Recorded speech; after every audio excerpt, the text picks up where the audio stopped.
Jai Radha Madhava Kunja Bihari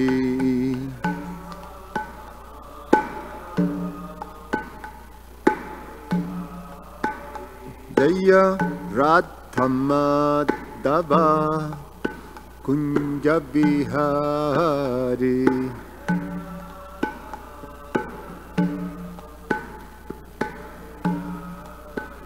Jaya Gopi Jana Vallabha Girivardhari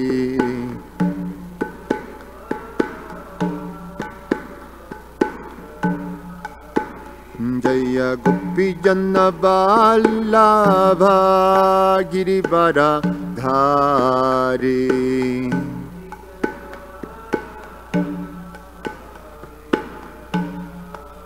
Jashodanandana Braja Jana Ranjana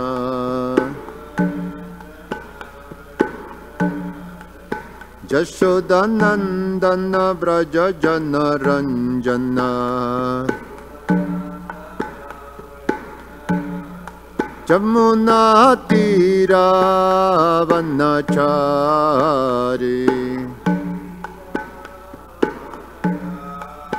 Jamuna Tira Vanachari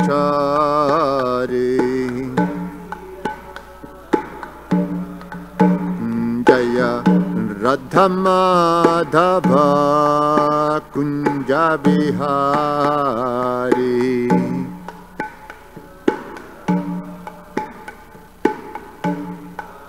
Jaya Radha Madhava Kunja Vihari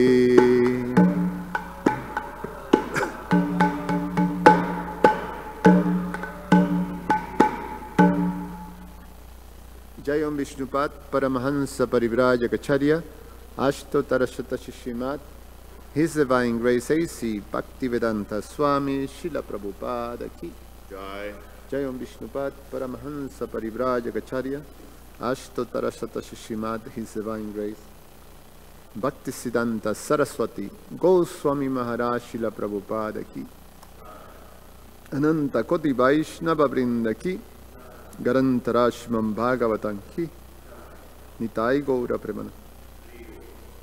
Oh glories to the assembled devotees. Oh glories to the assembled devotees. Oh glories to the assembled devotees. Oh glories to Shishiguru and Shiguranga. Om Namo Bhagavate Vasudevaya. Om Namo Bhagavate Vasudevaya. Om Namo Bhagavate Vasudevaya. Reading from Srimad Bhagavatam, Canto 10, the Summon Bonon, Chapter 12, the killing of the demon Aghasura, text 25 to 28. Reading 25. Itan mito tatyan atagyak vashitam srutva vichintyetyamisra mrisayate raksho vitva kilabhuta hritastita swanan nirodhun bhagavan manodhade. Translation. The Supreme Personality of Godhead, Sri Krishna, who is situated as Antarjami, the Super Soul, is in the core of everyone's heart. Heard the voice talking among themselves about the artificial python. Unknown to them, it was actually Aghasura, a demon who had appeared as a python. Krishna, knowing this, wanted to forbid his associate to enter the demon's mouth. Text 26. Tavat pravistas tvasurodarantaram parannagirna sishava savatsa pratishamane nabakari beshanam hasta swakantan smaranena rakshasha. Translation: in the meantime, while Krishna was considering how to stop them, all the cowherd boys entered the mouth of the demon. The demon, however, did not swallow them, for he was thinking of his own relative who has been killed by Krishna and was just waiting for Krishna to enter his mouth. Text 27. Tanviksha Krishna sakala bhaja prado yanantyana swakarat abachyutam dinanscha mrityor jagatharakni gasham grinardito dishta kritena vishmita. Translation: Krishna saw that all the cowherd boys did not know anyone but him as their Lord. How had now gone out of his hand and were helpless, having entered like the straws into the fire of the abdomen of Aghasura, who was death personified. It was intolerable for Krishna to be separated from his friends, the cowherd boys. Therefore, as if seeing that this has been arranged by his eternal potency, Krishna was momentarily struck with wonder and unsure of what to do. And text 28. Krityam king atrasya kalasya jivanam navam amishancha satam vihinshanam dvajam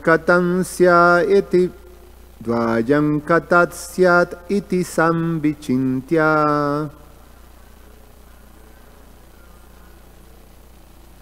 gyatva vishatundang asesha dritgari krityam kin atrasya kalasya jivanam nava amisam chasatam vihimsanam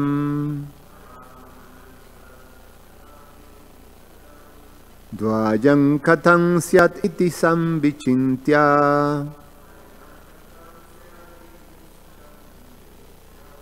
gyatva vishatundang asesha dritghari.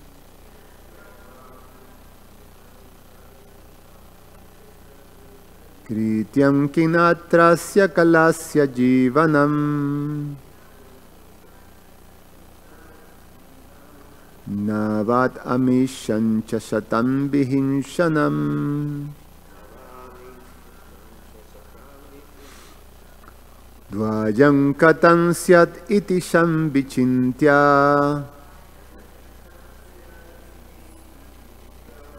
gyatva vishatundang asesha dritghari. Please chant.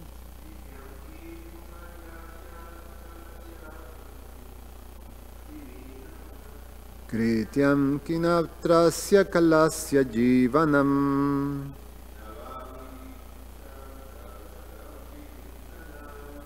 navam amishancha satam vihimsanam dvajam katam sat isitam vichintya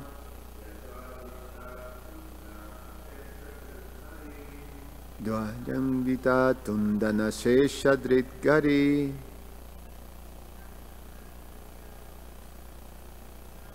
Krityam kinatrasya kalasya jivanam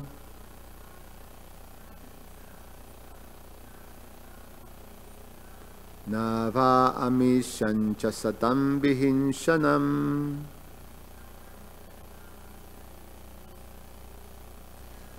Dvajam katam syat iti samvichintya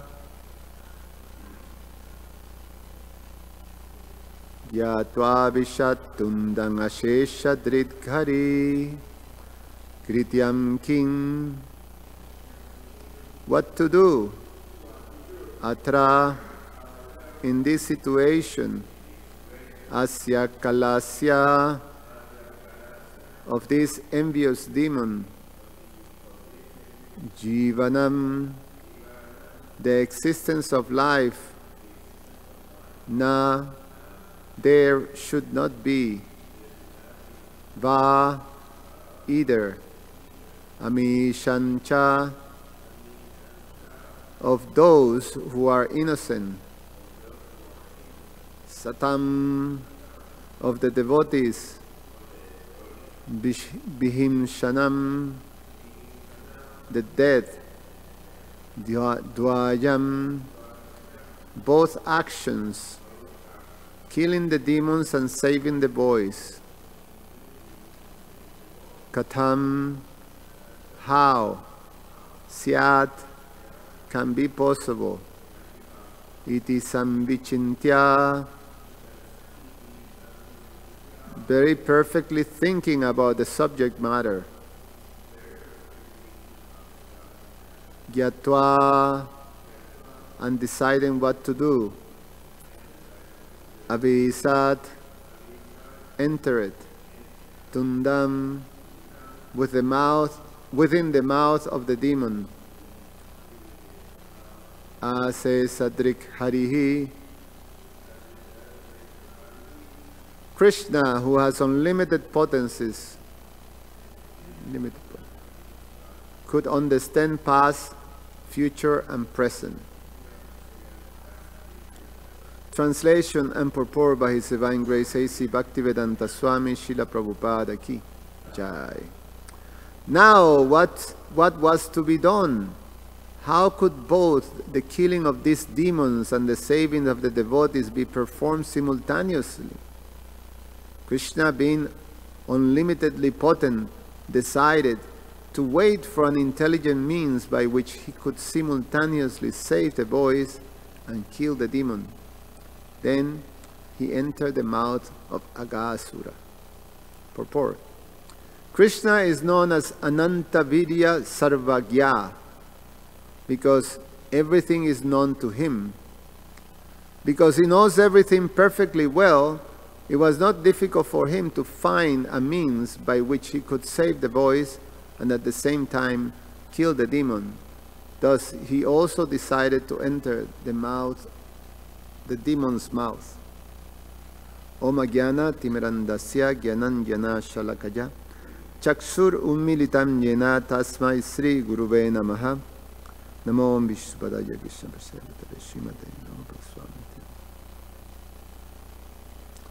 Namo Vishnupadaya Krishna Prasaya Bhutale Srimate Bhaktivedanta Swamin Iti Namine Namaste Saraswate Deve Gauravani Pracharine Nirveshesha Shunyavadi Paschatya Deshatarine Vanchakalpa Tarubhyasha Kripasindubhyaevacha Patitanam Pavanevyo Vaishnavevyo Namo Namaha.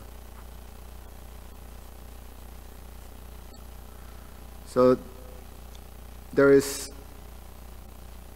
an apparent contradiction that we find in this part of the pastimes of the killing of the demon Aghasura, that Krishna is bewildered.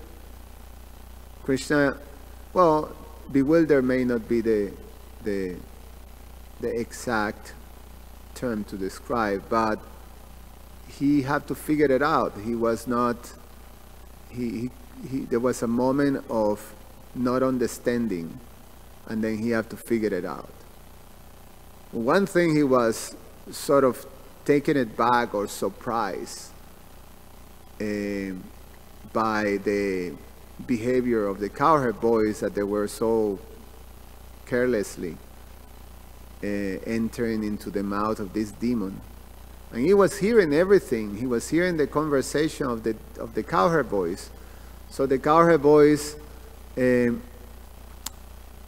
were analyzing the situation and come to the conclusion, actually it's a demon, have to be a demon, but Krishna will kill him, so anyway, let's have fun.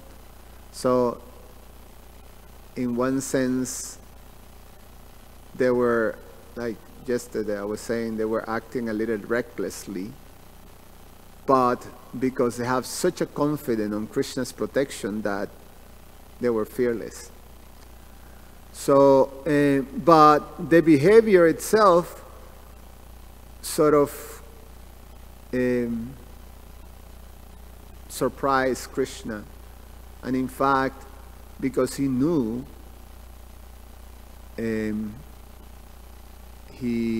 this was a demon.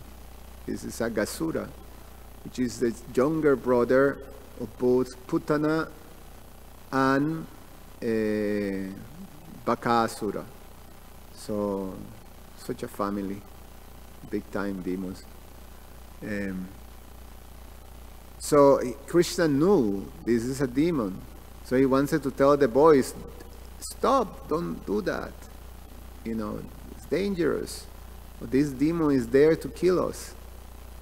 So, but as he's thinking, a bit confused by the sort of actions of the cowherd boys, because it's confusing, because when you see such a gigantic, dangerous, imagine you're seeing a dangerous creature. Even if you see a little snake, one is like, you know, you don't know if it's a poisonous snake or something like that, or a spider or some kind of creature that you don't know that, you know, it could be dangerous. Then immediately you step back. You don't go and march into some dangerous situation. So the fact that they were doing that was very, very, very surprising. In general, again, you know, one will have cautious, at least cautious, and mostly fear when one confronts a situation like this. So Krishna had to stop and start to think what to do. How I have to kill this demon, at the same time save the boys. So how can this be accomplished? So Prabhupada described Krishna as avigya, what is it? Sarvagya. Sarvagya means that everything to be known he knows. Sarvagya. He's all-knowing. So the question is he's all-knowing, and so he knows everything that is going to happen, he knows everything that is there, and he has complete control of everything. The initial statement of the Srimad Bhagavatam is Jammadhyasi Jatan, what is it?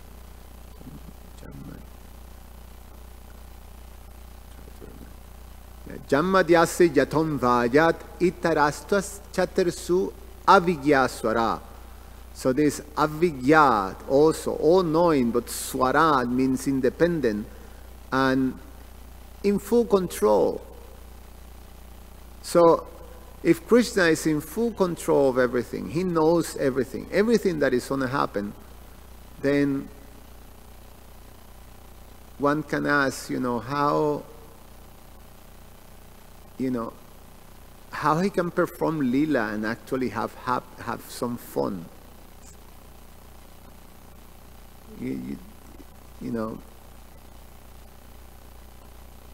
So if you have to do something and you know everything that is going to happen, if you say, if someone who makes a thriller drama on a movie or something like that, the Creator knows exactly what's going to happen. What's the beginning, what's the whole drama, what's the whole end. So obviously the experience of the Creator is not going to be the same experience of the person who was, watching without knowing what's going to happen. The person who is not knowing what's going to happen is going to go through all these different types of emotions and things like that. So if Krishna is the all-knowing, he knows everything, and he is in full control. So where is the fun for him? Where is the lila? Lila means pastime. Where is the pastime? What is the meaning of lila when you are the supreme controller? Then there should be no lila. Right? We can make that question. It's a very valid question. So they have to be some sort of suspense, some sort of unknown to be able to experience something, to experience an activity, to experience a lila, pastime.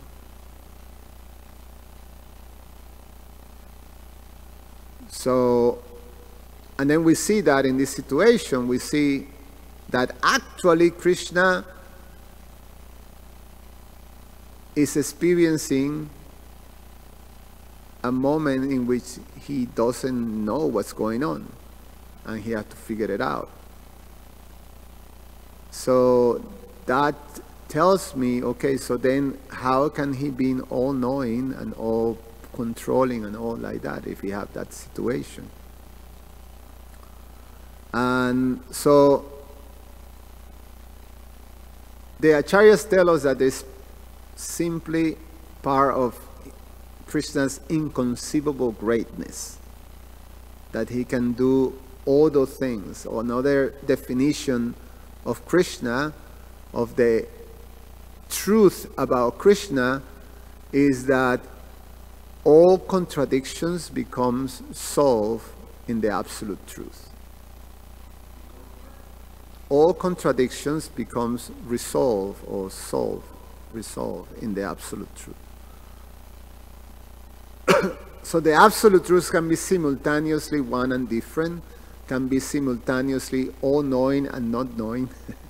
Can be all these things are possible in the absolute truth simultaneously. And of course that's why it's described as is conceivable. So the definition of the absolute truth is achintya veda veda tattva. Achintya veda aveda tattva. So achintya means inconceivable, is inconceivable potencies. So it's very enigmatic and inconceivable for us to understand how is that possible. And it is explained that it's part of Krishna's potencies. Krishna just simply have to desire something, and automatically all his potencies manifest whatever he desires. They work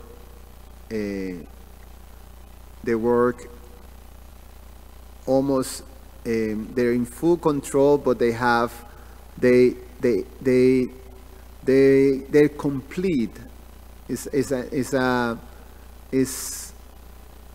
a manifestation on expansion of Krishna that in itself is fully complete to do everything and to make decisions and to create things. It's just part of Krishna's inconceivable potencies. The whole thing of Om Purnam Purnat, Om Purnan Ada Purnam Idam, Purnat Purnat Unachate. That everything that comes from the complete Krishna is full and complete, and everything that comes from him is fully complete in itself. It's perfectly complete. So the energies of Krishna, the purpose of the energies of Krishna is to create, to fulfill all his purposes, all his desires, and to increase the pleasure of Krishna. They're there to serve and to provide the pleasure for Krishna. So by those potencies, there's one of those potencies that is called Yoga Maya. We've been hearing about the potency of Yoga Maya throughout the 10th canto, because it's very important to understand the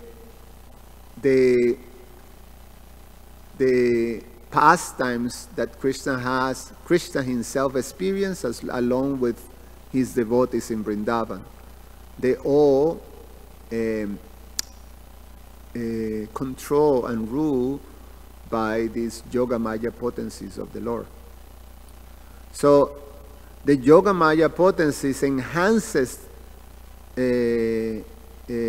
Krishna's pastimes, and to the point that by Yoga Maya's arrangement, Krishna sometimes forgets himself,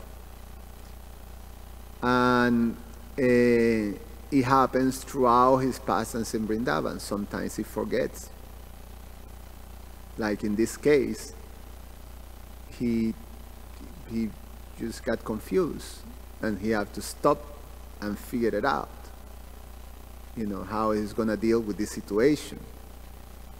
And sometimes it happens that in the madness of ecstasy of love for Srimati Radharani, he tries to milk a bull instead of a cow. What is this? So Krishna is not pretending.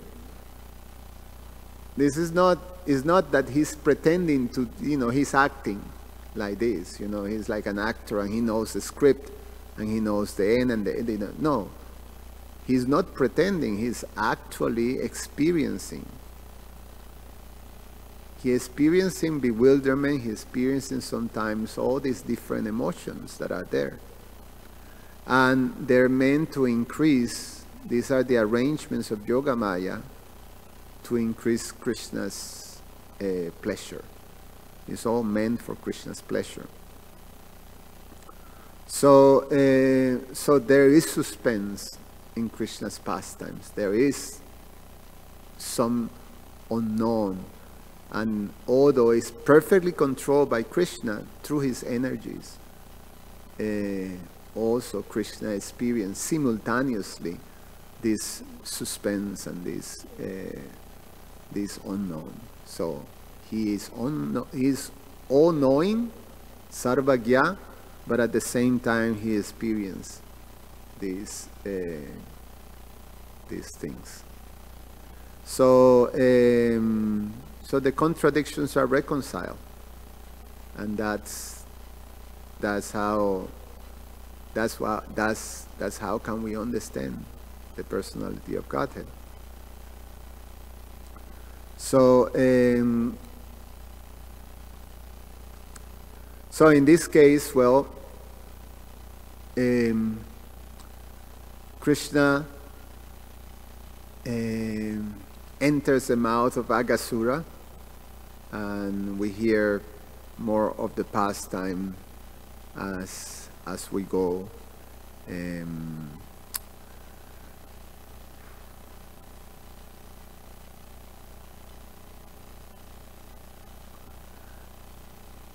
I didn't prepare much, to tell you the truth. I know it's a church class, but maybe if there's any questions, yeah.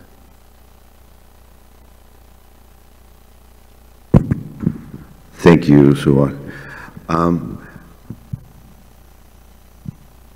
Hearing you, my realization is that he doesn't have a contradiction here. He can feel whatever he wants. He's the most and the topmost. He's the Supreme Personality. He can feel awe and despair. Even he is in control. He can do whatever he wants. I don't know. It's my own realization. He's God. He can be in anguish, seeing his friends coming into the so-called cave, without knowing this is a python. As you said, he knows exactly the danger, the imminent danger these kids are, but he can feel, he's God. I don't know if I'm wrong.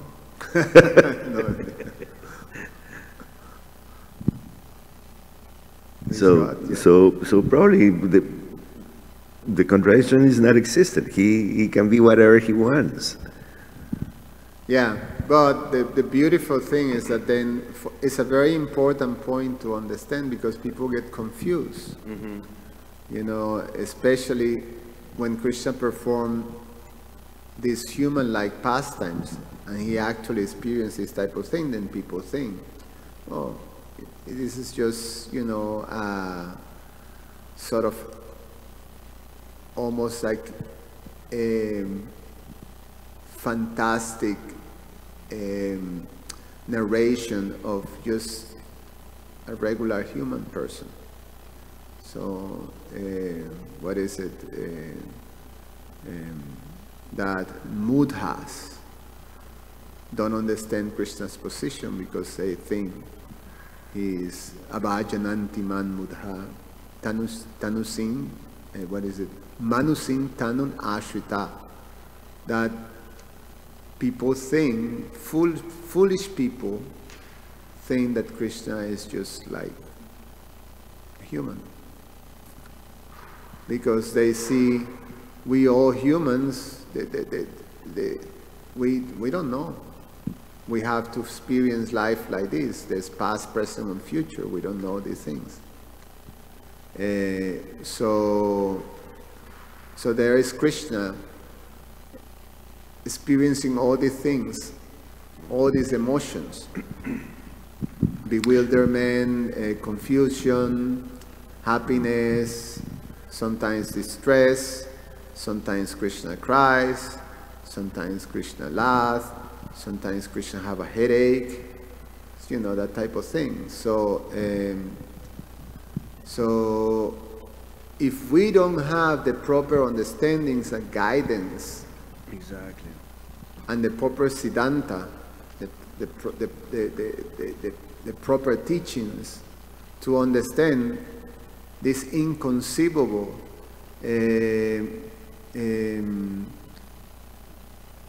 enigma of how this can be possible, how someone who is all-knowing, supposedly, can be confused.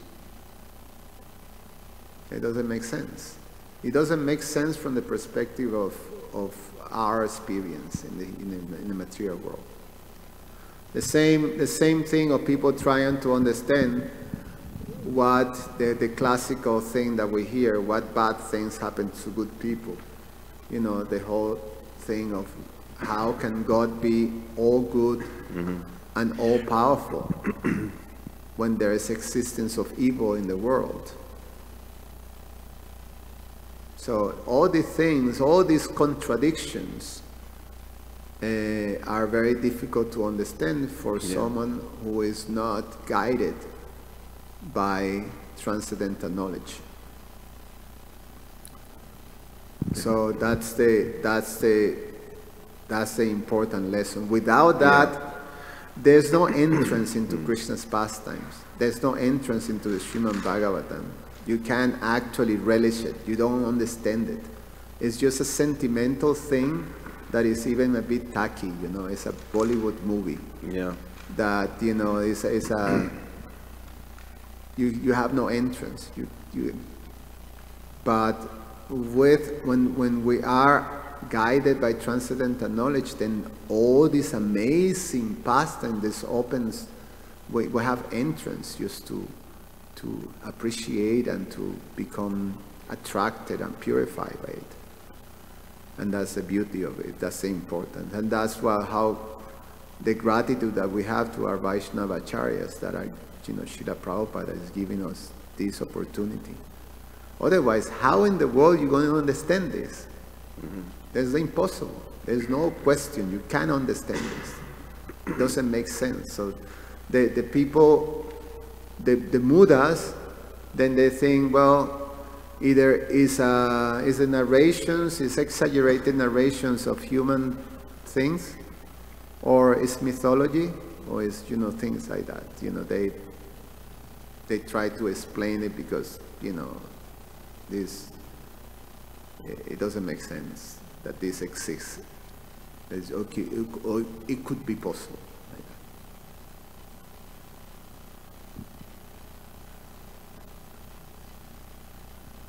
Jai Balades came late. You always prepare something, so you come already prepared, even if you don't hear the class. You have a. What happened to it? Keep it tight, though. Even though it's half hour left.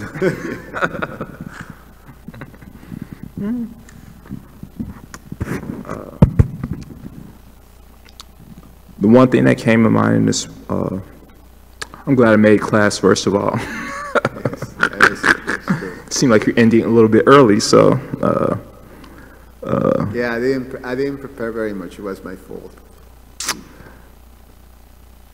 The one thing that highlights to me in this, regarding your answer to Keshava Kishore, and in this last verse, you know, among the verses today, verse 28, one thing I appreciated is that it says Krishna is unlimitedly potent, yet he decided to wait for an intelligent means by which he could simultaneously save the boys and kill the demon.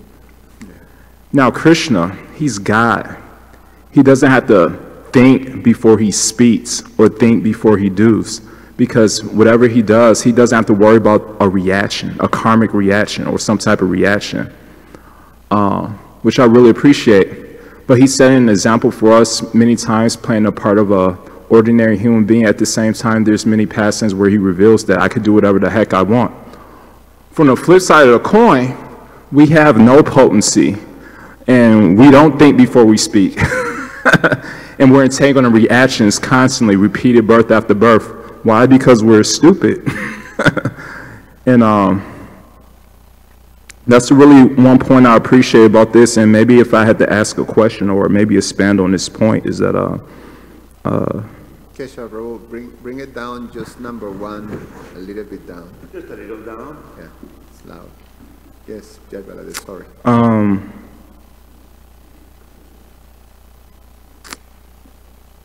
The one thing I would, if I had to ask a question or expand on this point, since I don't have much time to think about this point, is that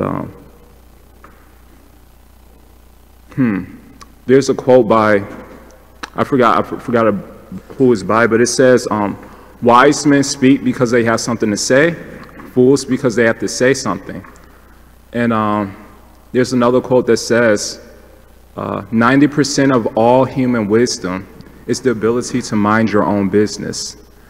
And the reason I appreciate these quotes is that the tendency is that Krishna, he has unlimited potencies, like I said. For us, we don't have any potency yet. What are some steps we can move forward to develop this understanding that we're not God and we can't say anything to anyone or do anything to anyone and not expect the reaction? And that's probably why we keep making the same mistakes over again, because the tendencies that we see in the material world. Why do people show respect to police officers, to their teachers, to any authority figure, a guru, Maharaj? It's because from an external point of view, they obviously have more power than us. On the flip side of the coin, why do people think they could say anything to anyone if they're poor, if they're uneducated, or if they're defenseless? Because we think we have more power than them. But we see throughout the scriptures that's not the case. Krishna can only say anything to anyone, whoever they want, because he can never be entangled in the reactions of karma. One analogy I appreciate is that Jayapataka Maharaj always mentioned this point in Vaishnava K. In verse 3, commenting on Bhaktisiddhanta's verse, he says, just as a spider is never entangled by his web, so Krishna can never be entangled in the web of material existence, the web of time, space, matter, karma, lust, anger, and greed. On the other hand, We're completely entangled in old age, disease, death, karma, so many things, yet we never think about what we speak. So what are some steps we can move forward to develop this humility that, okay, yes, why am I respecting this rich donor? Why am I respecting this police officer? Because they have more power than me. And on the flip side of the coin, I think I could say whatever I want to anyone, because why? Like Hiranyakashipu, I think I have more power than Prahlad. So what are some steps we can move forward to develop this humility before Krishna really embarrassed the hell out of us? And we see that this is the mentality throughout the history of mankind. There's a phrase, history repeats itself. And so same thing, politicians think they could do whatever they want, then they're put in jail.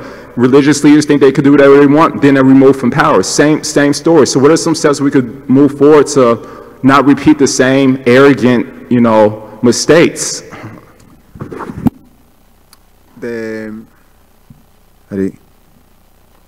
I think you turned, actually I told you number 1, yeah, and it was this one, the one that, no.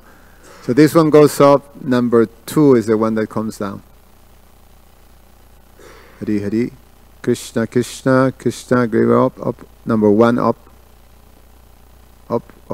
number 1, okay, good. My spiritual master one time explaining how we relate to each other, and there's a natural structure that is there, because we always going to have someone who is superior to us. We always going to have someone that is equal to us. We always going to have someone that is junior to us. So these relationships are always there in each person. So how we relate to each one of these different classes of people, or these different types of relationship, have to be ruled by the mood of service. So we have to cultivate that.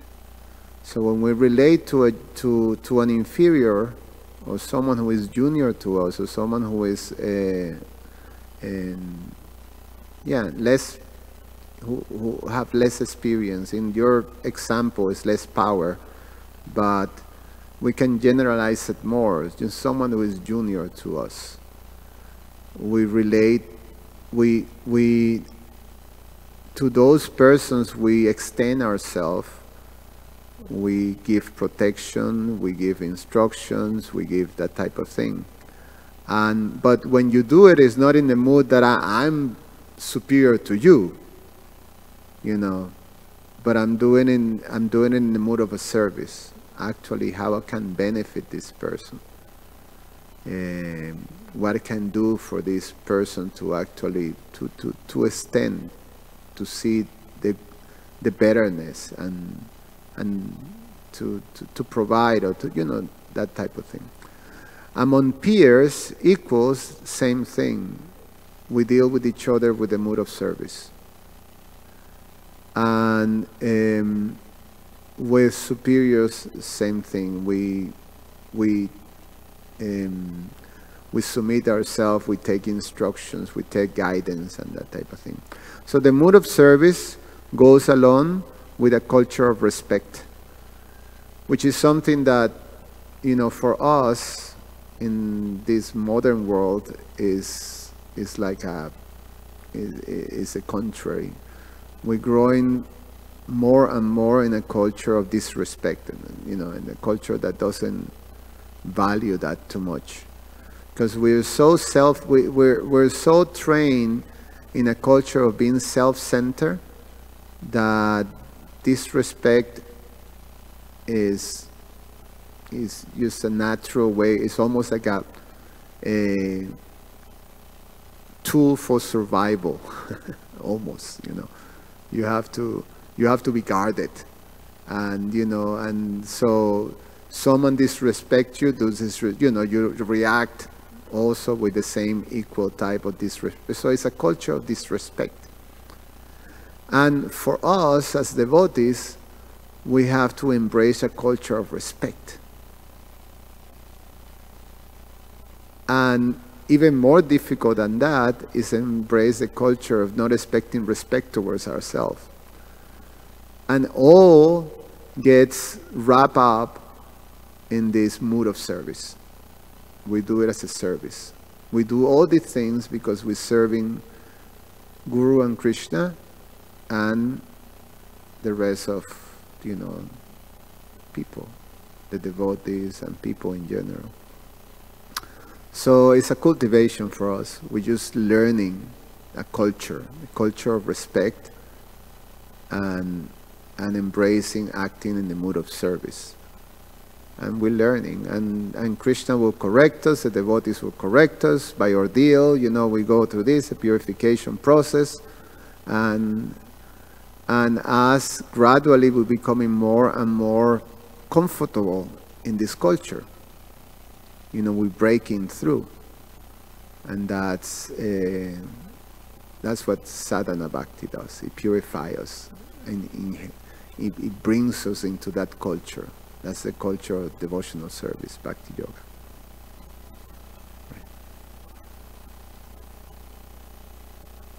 Thank you, Prabhu. Hare Krishna. Thank you, Prabhu, for your point. Maybe because, hello, can you? Yeah, I can hear you. All right. Thank you for your comment, especially regarding, maybe you could expand on maybe something that causes obstacles in devotees'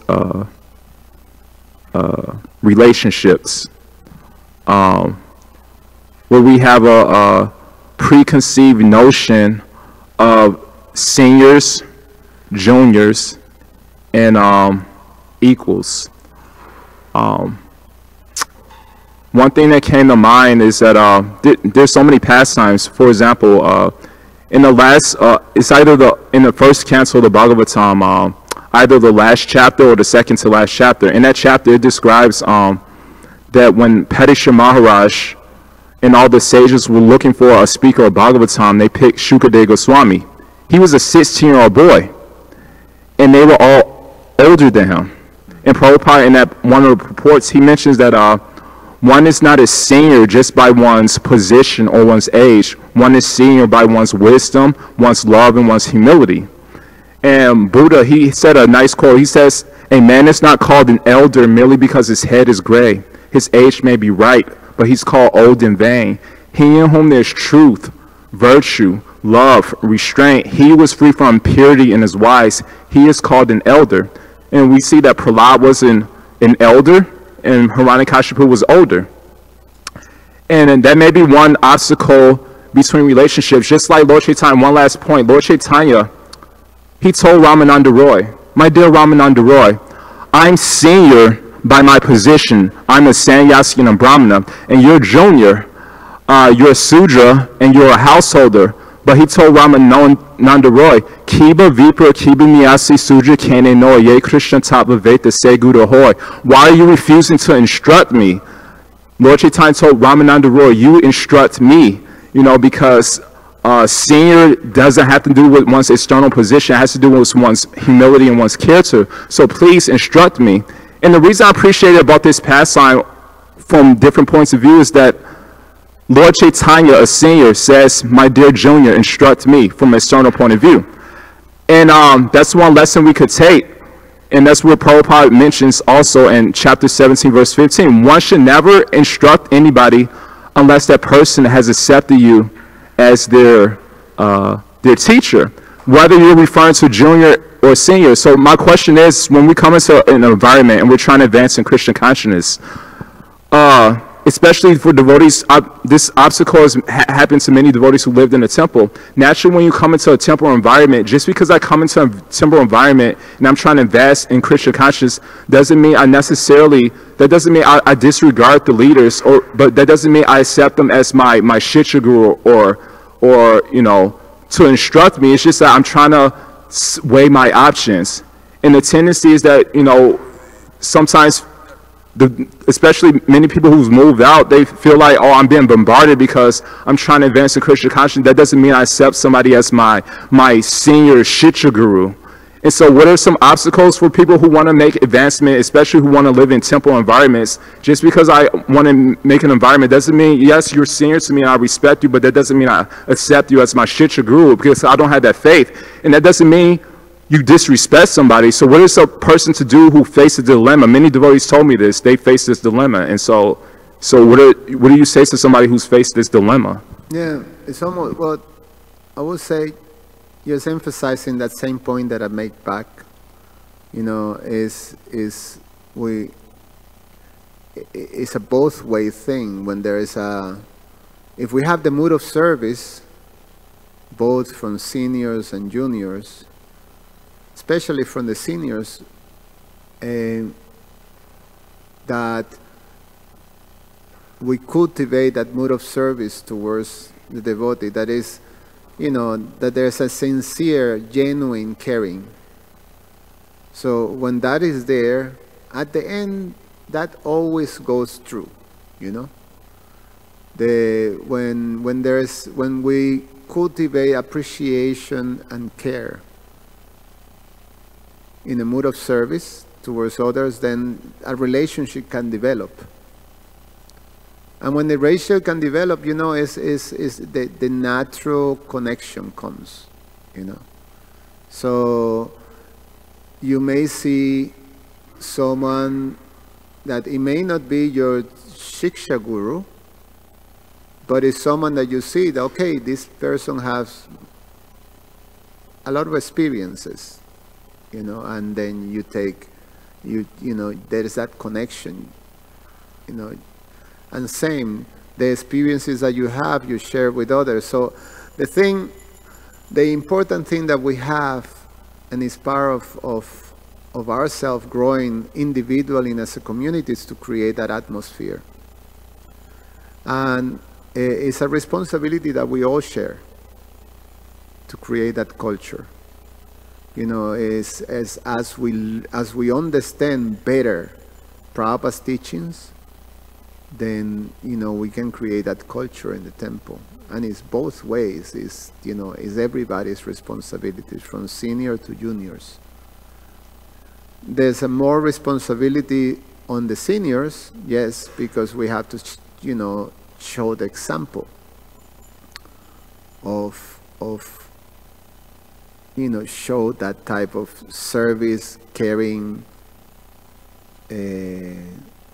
appreciation, and that creates trust. And it's, you know, and when there is that love and trust type of thing, then the relationship is there, and then, you know, one can have this type of exchanges. But it's not something that is forced or natural.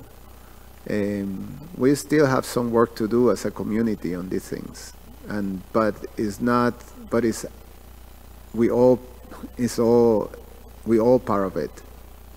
So there's no sense for us to point fingers. Oh, this person is not being an example of what they're supposed to be. It doesn't make sense, you know. I mean, if I'm able to understand that how things should be, then I should be an example myself. That's what Prahlad showed. Check the microphone, some people can hear. Profound point, because Hiranyakashipu should set the example. He was supposed to be the leader on the outside, but Prahlad was a leader on the inside. So his words had more authority for the children in the Gurukula school than Hiranyakashipu and all his other seniors, because Prahlad, he didn't waste his time finding fault with Hiranyakashipu. He wasn't speaking Hiranyakashipu Katha, he was speaking Krishna Katha, and he set the example. So that's a very profound point. And his example was beautiful because he never disrespected Hiranyakashipu. He always dealt with Hiranyakashipu with the most respect. He disagreed with great respect, you know? Correct. But it was his mood. It was because it was not disrespectful. It was respectfully disagreeing, you know, like that. And therefore, you know, Prahlad's example is superlative. So that's what we aspire, obviously. You know, for us, you know, our ego gets touched, you know, you have to, we're learning from Krishna. You step back and trying to figure it out how to respond to these things better, you know. So, but the principle is that we have to cultivate the mood of service and a culture of respect. It's our responsibility as devotees. And, you know, every individual has that responsibility, personal responsibility, and, you know, I'm not going to be rationalizing that why I'm not feeling inspired because of someone else, you know, behavior or thing, or my perception of someone's behavior. It's all this mess when we get into this, you know, judgment and false ego thing. At the end, sometimes I may be thinking, oh, this person is thinking like this, and then later, much later, you discover, so you were thinking like that, and the person, no, I was definitely not thinking like that. I was thinking like this, you know. So we make all this. We have to break through our biases. We all have it. We all have these preconceptions. That's one of the things that you say. We have these preconceptions of seniors, equals, and we have all these preconceptions, all these biases. And we have to break through. And we have to understand that it's a problem that as conditioned souls we bring into this game. We bring into it comes with us. So it's something that we have to deal with. And it's our personal responsibility. It's not and with that, in the mood of service I can, and with respect, always with a culture of respect. And we keep trying our best, you know, to become better at that. I'm going to stop here. Grantara Srimad Bhagavatam ki jai.